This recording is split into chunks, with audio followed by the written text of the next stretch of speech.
औसाफ हमारे साथ मौजूद है, माहिर कानून है। सर अस्सलाम वालेकुम, ये बताइएगा आज शाह साहब को गिरफ्तार कर लिया गया, लेकिन गिरफ्तारी से पहले वो ये जिक्र कर रहे थे, कह रहे थे कि जनाब ये 90 रोज से ज्यादा इलेक्शंस आगे नहीं जाना चाहिए, वह हम अदालत का दरवाजा खटखटा देंगे। अब डिलिमिटेशंस की जो बात की गई है वो ये कहा गया कि जनाब 14 दिसंबर तक होगी। ये मामला भी कहीं ना कहीं अदालत में जाता हुआ नजर आ रहा है। सर इस मामले का ओवरऑल इलेक्शंस कब होंगे, 90 रोज से पहले होंगे, बाद में होंगे, इसका मुस्तकबिल आप कैसे देख रहे हैं सर? सबसे पहले तो मैं समझता हूँ कि बहुत जरूरी है कि हम ये समझें कि मुश्तरका मुफादात की काउंसिल है क्या, ठीक है, इसका काम क्या है और इसका आइन में क्या ठीक है, सारे सिलसिले बनते हैं। सीसीआई जो है, जिसको काउंसिल ऑफ कॉमन इंटरेस्ट यानी मुश्तरका मुफादात की काउंसिल, ठीक है, एक बड़ा यूनिक हमारे आइन में एक क्लॉज है, एक आर्टिकल है जिसके अंदर फेडरेशन को मजबूत रखने के लिए और इस चीज को इंश्योर करने के लिए कि तमाम सूबों के जो मामलात हैं वो और सेंटर के मामलात वो यकसुई के साथ, यकजहती के साथ और हम आहंगी के साथ किए जाएं। उसमें कुछ सब्जेक्ट्स हैं जो कि मुश्तरका मुफादात की काउंसिल में दे दिए गए हैं।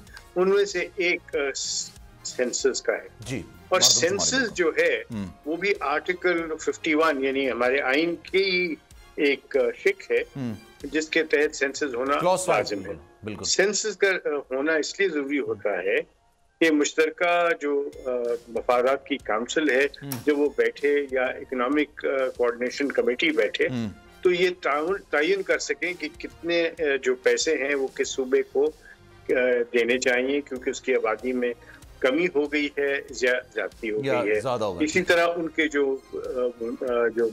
बहुत सारे मामलात हैं और उसके अंदर एक अब वो ड्रग प्राइसिंग की बात है और बाकी चीजें हैं वो भी उसके अंदर वो ले गए हैं। क्योंकि मैं समझता हूँ ड्रग प्राइसिंग वगैरह जो है उसको सीसीआई में करने की जरूरत नहीं, बट फिर भी कुछ इस तरह की चीजें हैं जो कि ये सब चीजें की जा रही हैं। अब जो मामलात आप कह रहे हैं कि लिटिगेशन की तरफ जा रहे हैं, हमारे मुल्क में तो हर चीज लिटिगेशन में चली जाती है। अच्छा।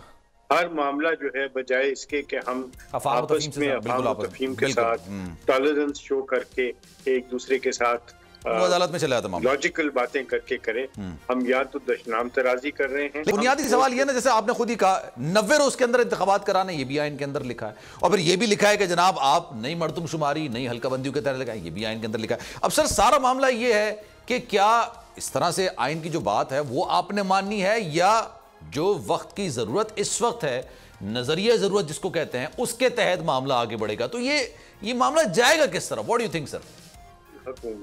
वो ये है कि इलेक्शंस होते हैं सेंसस के मुताबिक, जो आखिर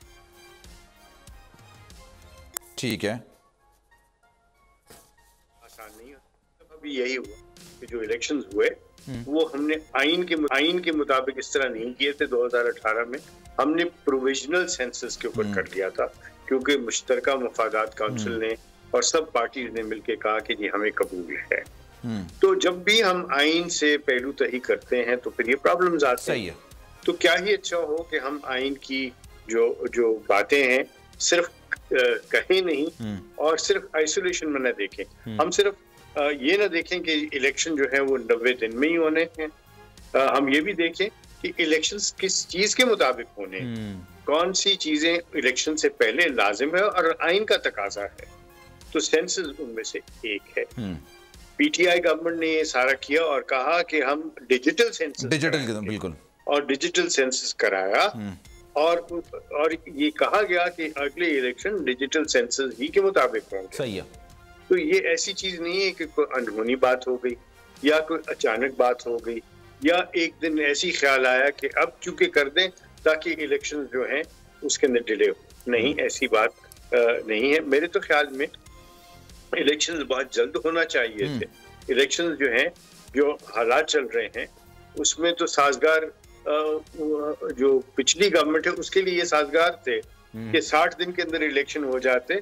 तो जो कि उनकी मुखालिफ पार्टी है वो तो जो जिस हिजान में चल रहे हैं तो शायद वो उतने तरीके से अपने आप को मुनज़्ज़म ना कर सकते। बट वो और बात है, वो सियासी बात हो जाएगी। लेकिन कहने का मकसद आइन का तकाजा 90 दिन का भी है और ये सेंसस का भी है।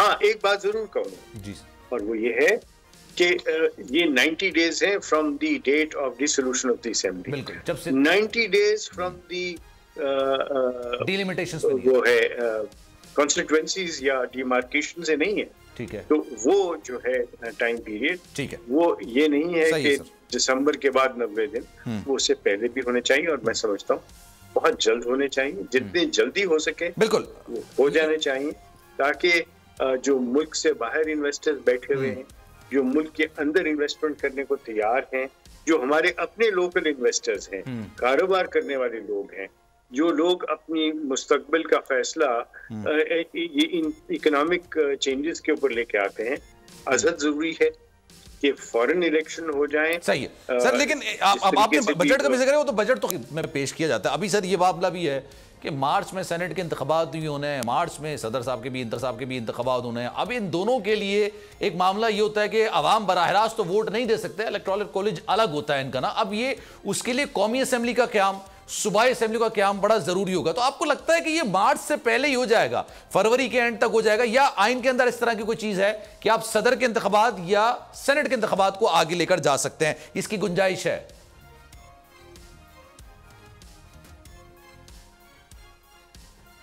जी सर।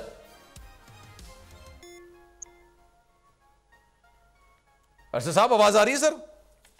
नहीं, ऐसी कोई चीज नहीं है कि जिसमें आप सेनेट के इंतखाबात, जो लोग रिटायर हो रहे हैं सेनेट से, वो रिटायर हो जाएंगे, वो कंटिन्यू नहीं करेंगे, लेकिन सदर साहब जो है वो कंटिन्यू करेंगे। सही है। और मेरी ख्वाहिश, आइन का तकाजा, कानून का तकाजा, और मैं समझता हूँ कि सारे इसके ऊपर कंसेंसस होगा कि इलेक्शन जो हैं वो जितनी जल्दी हो सके हो जाए, ताकि ना सिर्फ बजट की बात हो, सेनेट की इलेक्शंस की बात हो जानी चाहिए बर वक्त। चलें sir, thank you so much sir. आप लोग इस मुल्क पाकिस्तान में आजाद हैं। सहाफती उसूलों पर कारबंद, बोल न्यूज ने रखी रिवायत बरकरार। बोल न्यूज की जानिब से देखने वालों को यौम आजादी की बेहद मुबारकबाद। मुल्क भर से जश्न आजादी की तकरीबात बोल ने दिखाई अपनी स्क्रीन पर। पाकिस्तान के 76वें यौम आजादी का जश्न बोल ने सुनाई पाकिस्तान जिंदाबाद के नारों की गूंज। बोल की सबसे बड़ी ट्रांसमिशन में पाकिस्तान का नाम रोशन करने वालों ने दिए कौम को पैगामात। बेपनाह मुश्किलात का सामना करके इस मुल्क को हासिल किया। आज़ाद कौमों को बहुत सी कुर्बानियाँ देनी पड़ती हैं। 76 वालियों में आज़ादी का दिन जोश खरोश के साथ मनाया, क्योंकि जिंदाबाद पाकिस्तान ये है बोल की पहचान। सब्सक्राइब करें और बेल दबाएं ताकि कोई खबर रह न जाए।